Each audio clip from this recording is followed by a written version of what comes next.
l'appui, d'avoir ce courage de se réunir pour la lumière, pour la paix, et que pour finalement on retrouve une harmonie et une vie de paix et de bonheur pour nous tous, pour tous les peuples, d'une manière universelle, B'ezrat Hashem, très bientôt. Amen. Avant tout, on voudrait remercier les autorités, le canton de la République de Genève, la ville de Genève, de nous permettre chaque année de se réunir ensemble, car nous sommes là, pas contre quoi que ce soit, contre personne. Nous sommes uniquement là pour la lumière, pour la fraternité, pour la paix et pour l'union de tous, dans des conditions de vie normales, si Dieu veut. Amen. Hélas, nous savons depuis les années 90 qu'une nouvelle ère a commencé. Nos maîtres nous ont dit que les promesses bibliques dans laquelle les épées seront transformées en charrues, dans laquelle il n'y aura plus de guerre entre les nations, commencent à se réaliser. Il y avait le mur de Berlin qui a tombé, les nations, les ennemis d'hier ont commencé à collaborer ensemble.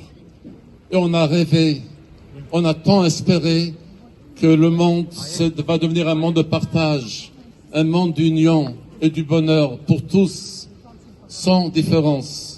Les frontières, les différences de peuple ont commencé à disparaître. Mais malheureusement, le mal est revenu.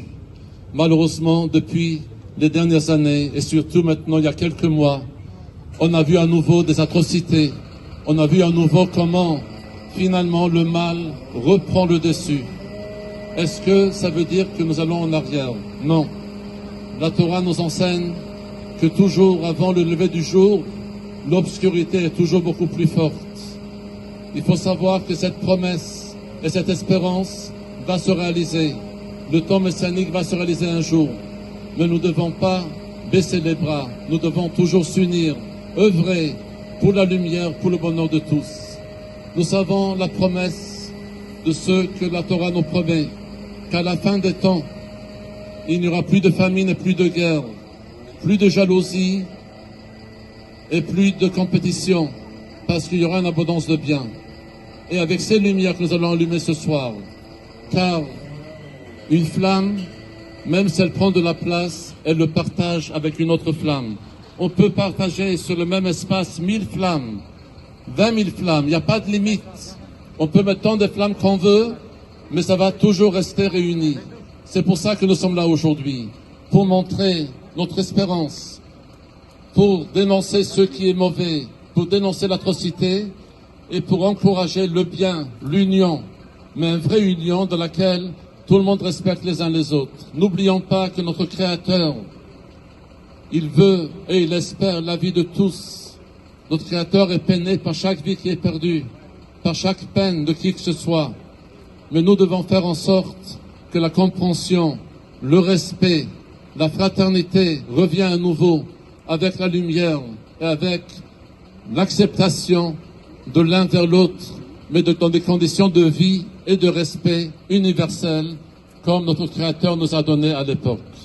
C'est pour cela que nous, ce soir, nous allumons ces bougies, pour déclarer notre attachement à la lumière, à l'amour, au respect et à notre espoir pour de meilleurs jours, si Dieu veut très, très bientôt, avec la venue de Mashiach.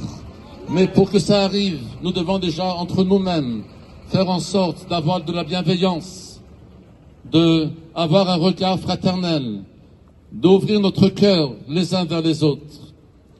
Et chacun de nous, petit à petit, la force et l'énergie que nous allons ce soir propager autour de nous, va se propager davantage, car l'obscurité, on ne peut pas chasser avec un bâton, ni avec la lutte, ni avec la guerre, mais l'obscurité va partir et va diminuer et disparaître avec la lumière. Chaque petite lumière va faire chasser l'obscurité, et c'est ça notre devoir aujourd'hui. Avant d'allumer les bougies, nous allons chanter le chant de la paix, mais avant ça, je voudrais remercier les forces de police qui sont là pour nous protéger aujourd'hui. Et on les remercie beaucoup. On applaudit également le GSI, qui sont là ce soir très nombreux pour nous protéger. Mais espérons, et vraiment espérons que très bientôt, ça sera des agents pour distribuer des bonbons, pour faire toutes de bonnes choses, parce qu'on n'aura plus de menaces, il n'y aura plus de guerre, plus de haine, et on n'aura plus besoin de ces préventions, car nous serons tous en paix et en harmonie B'ezrat Hashem très bientôt. Un grand merci également à Navé pour préparer le vin chaud. Un grand merci à toute l'équipe de Bet Chabad pour les beignets, pour la menorah, pour toute l'organisation. Et merci beaucoup à tous les bénévoles. S'il vous plaît, n'oubliez pas de prendre des bougies. On va tous allumer des bougies ce soir pour se joindre aux flammes de la menorah. Et pendant que notre conteur, notre ami, qui s'appelle Shlomo, pendant la période du roi Shlomo, il y avait effectivement une paix dans le monde. Il y avait une harmonie. Toutes les nations étaient ensemble. C'est lui qui va nous allumer le bougie de la menorah. Nous allons tous entamer ensemble le chant de la paix. Oseh Shalom.